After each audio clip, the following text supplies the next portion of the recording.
মুসলমান, নবীর দুশ্মনের কোনো বংশীয় পরিচয় নয়, নবীর দুশ্মনের কোনো রাজনৈতিক পরিচয় নয়, নবীর দুশ্মনের কোনো গোত্রীয় পরিচয় নয়, নবীর দুশ্মনের একটা পরিচয় ও বিশ্ব মানবতার দুশ্মন, ও বিশ্ব সভ্যতার দুশ্মন, ও আল্লাহর নবীর দুশ্মন, সে আমাদের জানের দুশ্মন।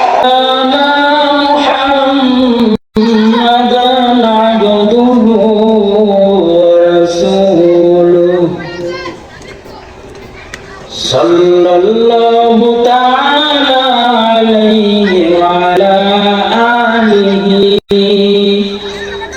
ওয়া আলা আলিহি ওয়া আসহাবিহি ওয়া বারাকা ওয়া সাল্লাম।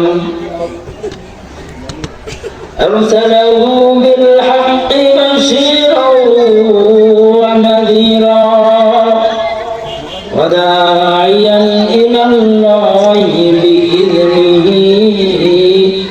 وسراجا منيرا.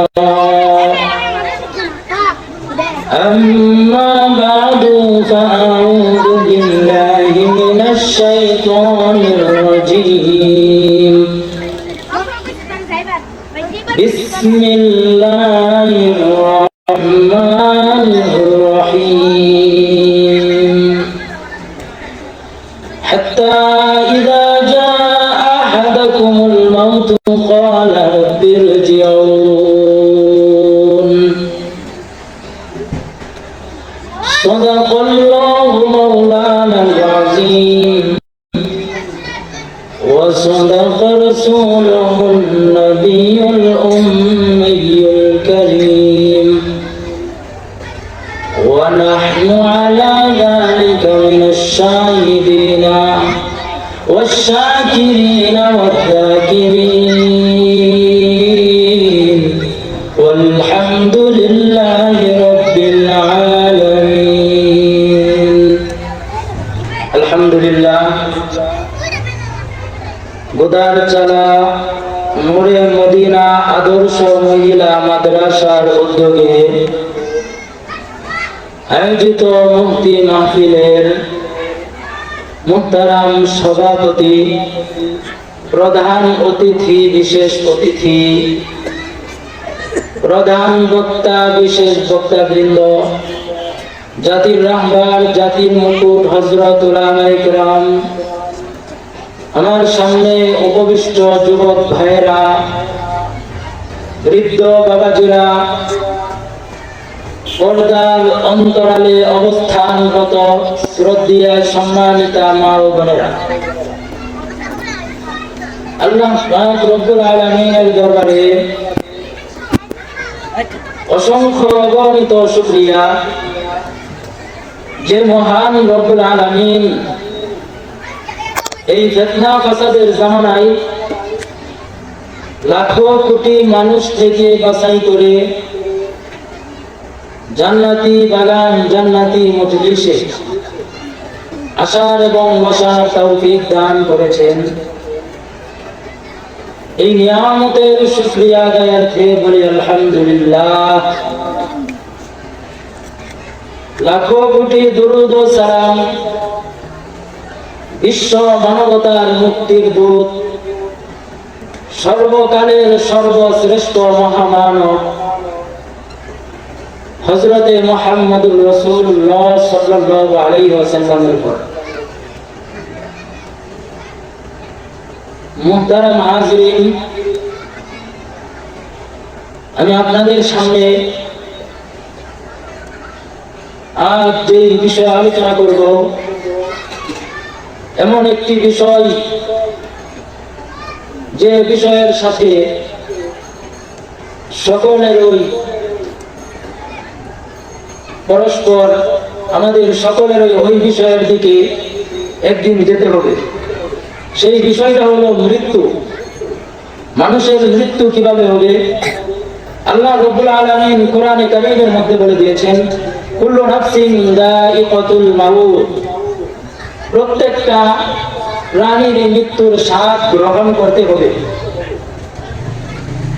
যেই প্রাণী জন্ম নিয়েছে সেই প্রাণীর অবশ্যই মৃত্যুবরণ করতে হবে। মৃত্যু থেকে কোনো প্রাণী পলায়ন করতে পারবে না।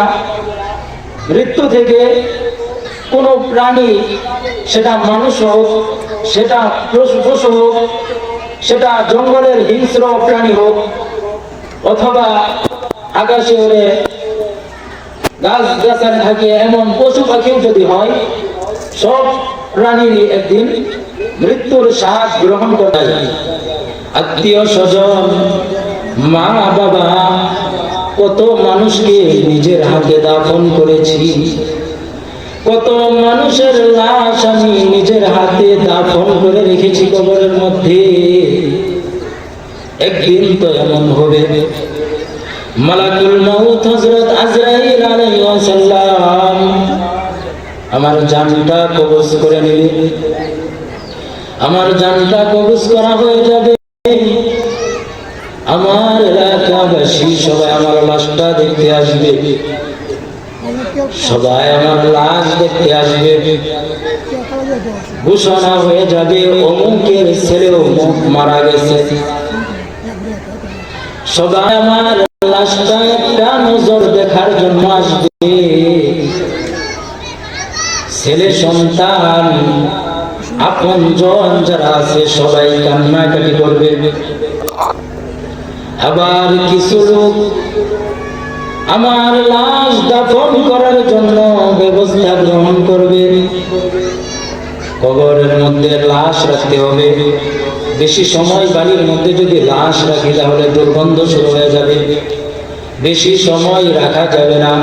এই চিন্তা করে তারা কেউ বাঁশ বাগানে চলে যাবে, কেউ আবার কবর খনন করার জন্য চলে যাবে, কেউ আবার গরম পানি করার জন্য চলে যাবে।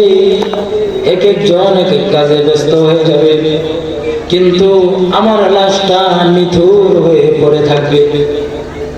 কিছু মানুষ আমার লাশের কাছে এসে কান্নাকাটি করবে। এরপর আমাকে গোসল করানো হবে।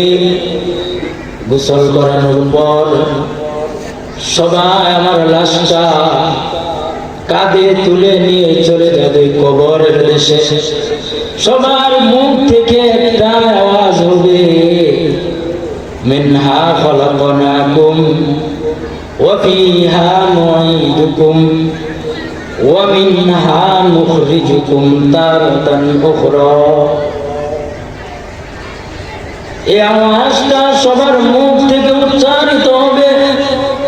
আমাকে একা একা তারা কবরের মধ্যে রেখে আসবে, অথচ কত আত্মীয় স্বজন কান্নাকাটি করলো।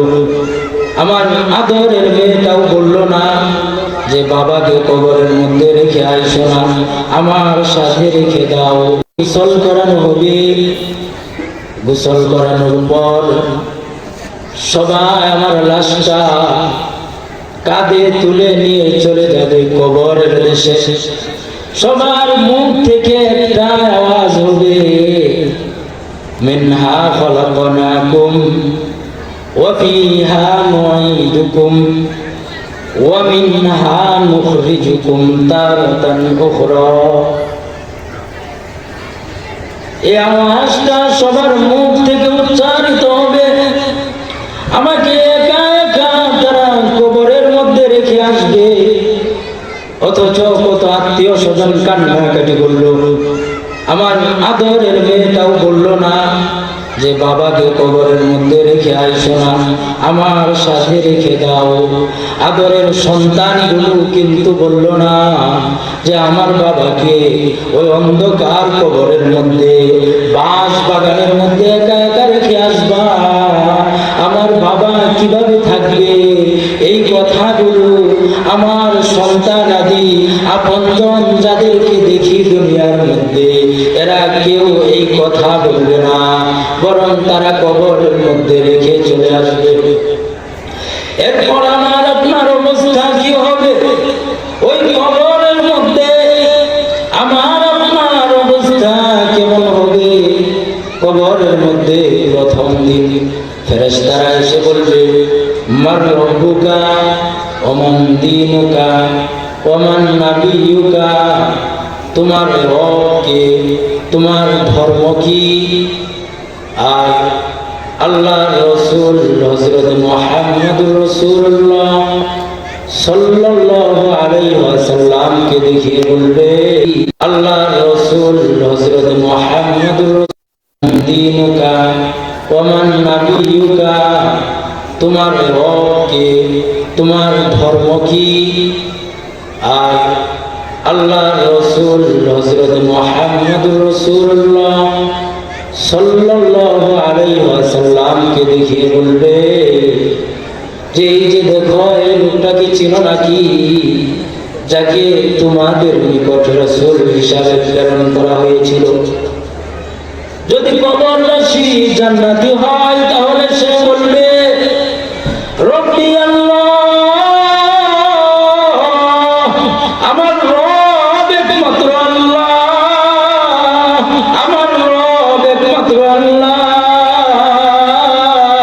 যেই রবের জন্য আমি এই শেষের রাত্রে ফজরের নামাজের সময় পানির ঠান্ডা শীতলতা পানির ভয় করি নাই, আমার রবের ভয়ে আমি ফজরের নামাজ মিস করি নাই, তিনি হলো আমার রব। কবরবাসীকে দ্বিতীয় প্রশ্ন যখন করা হবে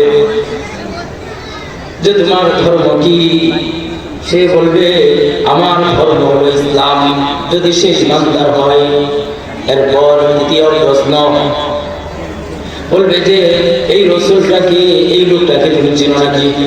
কবরবাসী বলবে হ্যাঁ, ইনি হলো আমাদের নবী হযরত মুহাম্মদুর রাসূলুল্লাহ সাল্লাল্লাহু আলাইহি ওয়াসাল্লাম। আল্লাহ রাব্বুল আলামিন হুকুম করে দিবেন যে কবরবাসী যে নাকি তিনটা প্রশ্নের জবাব দিয়েছে, এই কবরবাসীকে তার জান্নাতটা একটু দেখাও। জান্নাতটা কবরবাসীর সামনে দেখানো হবে, কবরবাসী জান্নাত দেখতে থাকবে। আর যদি কবরবাসী ইমানদার না হয় তাহলে তার অবস্থাটা কেমন হবে, তার অবস্থাটা বড় ভয়াবহ অবস্থা হবে, বড় নাজুক অবস্থা হবে। সে বলবে লা আদরি লা আদরি, আমি কিছুই জানি না, কিছুই জানি না। সে একটা উত্তরে দিবে আমি কিছুই জানি না, কিছুই জানি না। আল্লাহ রাব্বুল আলামিন বলবেন ও ফেরেশতারা, তোমরা এই কবরবাসীকে জাহান্নামটা দেখাও, যে জাহান্নামের মধ্যে সে চিরকাল থাকবে, ওই জাহান্নামটা দেখাও। কবরবাসীকে জাহান্নাম দেখানো হবে, আর তার কবরের মধ্যে আযাব শুরু হয়ে যাবে। কেমন আযাব শুরু হবে? বড় ভয়াবহ আযাব শুরু হবে, যে তার কবরের চারপাশের মাটি তার এমন জোরে চাপ মারবে, চাপের চোটে তার পাথরের হাড়গুলো চুরমার হয়ে যাবে। এমন ভয়াবহ অবস্থা হবে যে তার কবরটা বিশাল আকার ধারণ করবে। ওই কবরের মধ্যে বড় বড় অজগর সাপ দেখা যাবে, যেই সাপগুলো একের পর এক তাকে ধ্বংসন করতে থাকবে, একের পর এক ওই কবরবাসীকে ধ্বংসন করতে থাকবে। আর ওই কবরবাসী সে কাঁদতে থাকবে, কিন্তু তার কান্না শোনার মতো কোনো মানুষ থাকবে না। সে চিৎকার করবে, পশু পাখি গরু ছাগল সবাই তার চিৎকার শুনবে, কিন্তু সে কবরের মধ্যে একা একা পড়ে থাকবে, তার আত্মীয় স্বজন কেউ শুনতে পারবে না। এজন্যই তো কবি বলেন কবরের আযাব মানুষ যদি দেখিত বরবারি সারিয়ার মানুষ পাগল হইত, বরবারি সারিয়ার মানুষ পাগল হইত। এমন কবরের আযাব, যে আযাব থেকে আমি আপনি কেউ পলায়ন করতে পারবো না।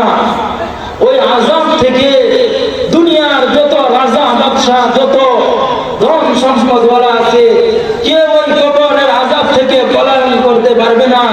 এমনকি যেদিন হাসরের ময়দান কায়েম হয়ে যাবে, ওই দিন তো এমন অবস্থা হবে যে আমাদের আত্মীয় স্বজন, এরপর আমাদের ছেলে সন্তান, কেউ আমাদেরকে চিনবে না।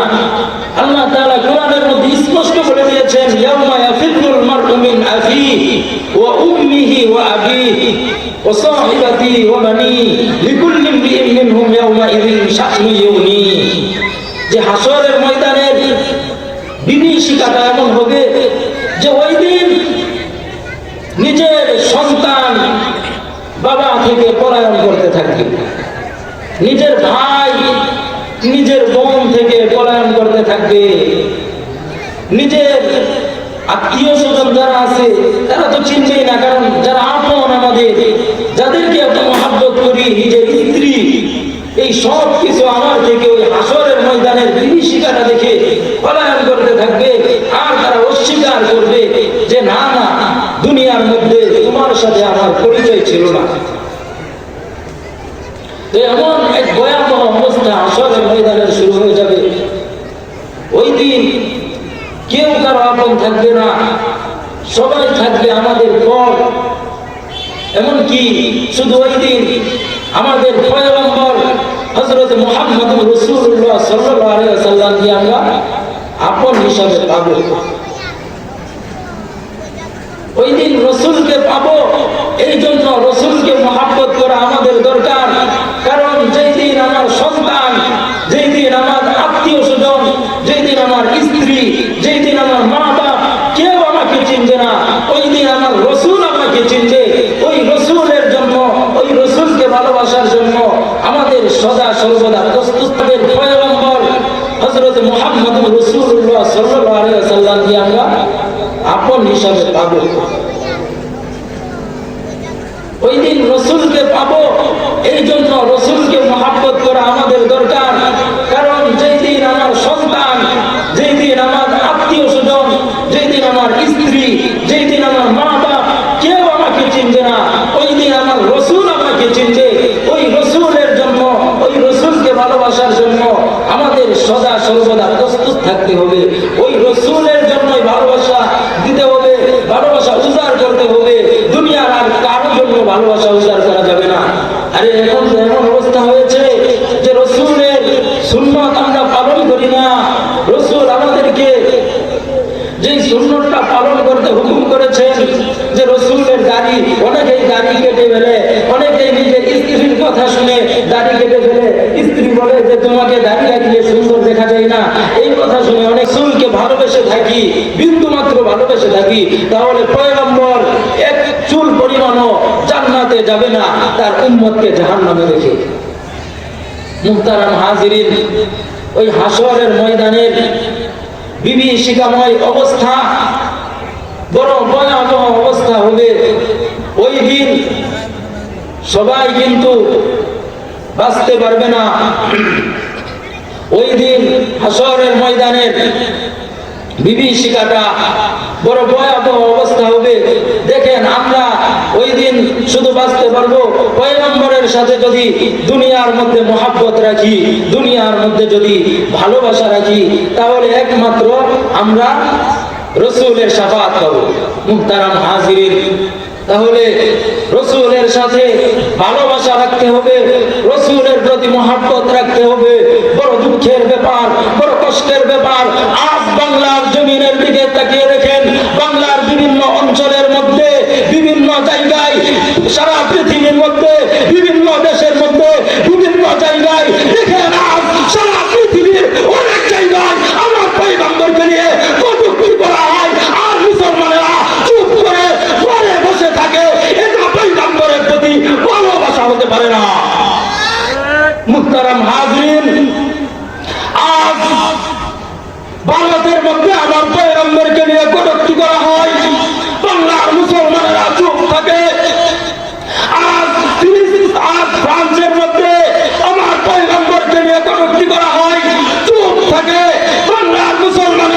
কথা বলতে পারে না। অনেক সময় মিডিয়ার মধ্যে আমার পয়গম্বরকে গালি দেওয়া হয়, কিন্তু বাংলার মুসলমানেরা চুপ থাকে। মুহতারাম হাজিরিন, এভাবে চুপ থাকতে হবে না। এই কুলাঙ্গার আমার পয়গম্বরকে নিয়ে কটূক্তি করবে, আমার পয়গম্বরকে গালি দিবে, ওই কুলাঙ্গারের জিভ টেনে ছিঁড়ে ফেলতে হবে। মুহতারাম হাজিরিন, পয়গম্বরের প্রতি ভালোবাসা রাখার জন্য প্রস্তুত আছেন তো ইনশাআল্লাহ? যে কুলাঙ্গার আমার নবীর সাথে কোনো বেয়াদবি করবে, ওই কুলাঙ্গারকে সাহায্য করার জন্য এই বাংলার মুসলমানই যথেষ্ট। মুহতারাম হাজিরিন, আজ দেখেন সারা পৃথিবীর আনাচে কানাচে কাদিয়ানির সয়লাভ হয়ে গেছে। কাদিয়ানিরা আমার পয়গম্বরকে নিয়ে কটূক্তি করে, অথচ তারা নিজেরা নিজেদেরকে নবী দাবি করে, অথচ আমার রাসূল বলে গিয়েছেন, মা কানা মুহাম্মাদুন আবা আহাদিন মিন রিজালিকুম ওয়ালাকিন রাসূলুল্লাহি ওয়া খাতামুন নাবিয়্যিন। আল্লাহ তাআলা নিজেই বলে দিয়েছেন যে পয়গম্বর হযরত মুহাম্মদুর রাসূলুল্লাহ সাল্লাল্লাহু আলাইহি ওয়াসাল্লাম হলো শেষ নবী। এই পয়গম্বরের পরে দুনিয়ার জমিনে আর কোন নবী রাসূল আল্লাহ রাব্বুল আলামিন প্রেরণ করবেন না। কিন্তু ওই কাদিয়ানী সম্প্রদায় আজ তারা নিজেরা নিজেদেরকে রাসূল দাবি করে, তারা নিজেরা নিজেদেরকে রাসূল দাবি করতেছে, অথচ খেলাফতের দিকে তাকিয়ে দেখেন হযরত আবু বকর রাদিয়াল্লাহু আনহু যখন আমার পয়গম্বর আমার নবী দুনিয়া থেকে বিদায় হয়ে গেলেন, মুসাইলামাতুল কাজ্জাব আবু বকর রাদিয়াল্লাহু তাআলা আনহুর শাসন আমলে নিজেকে রাসূল দাবি করলেন। মুসাইলামাতুল কাজ্জাব যখন নিজেকে রাসূল দাবি করলেন,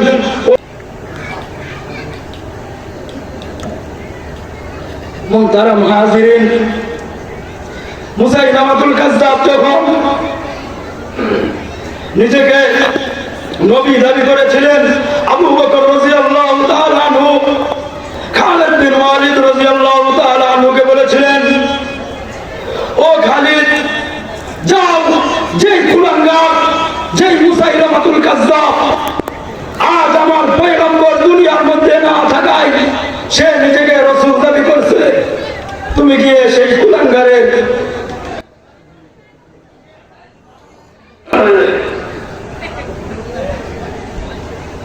ওই কুলাঙ্গারকে গিয়ে সাহায্য করো। মুহতারাম হাজিরিন, তো খালিদ বিন ওয়ালিদ রাদিয়াল্লাহু তাআলা আনহু ওই কুলাঙ্গারকে সাহায্য করেছিলেন, ওই কুলাঙ্গারের গর্দান পুড়িয়ে দিয়েছিলেন, কারণ সে রাসূলকে শেষ নবী নিজেকে দাবি করে। আজও বাংলার বিভিন্ন অঞ্চলে কাদিয়ানীদের সয়লাভ মনে রাখতে হবে। মুহতারাম হাজিরিন, নবীর দুশমনকে যে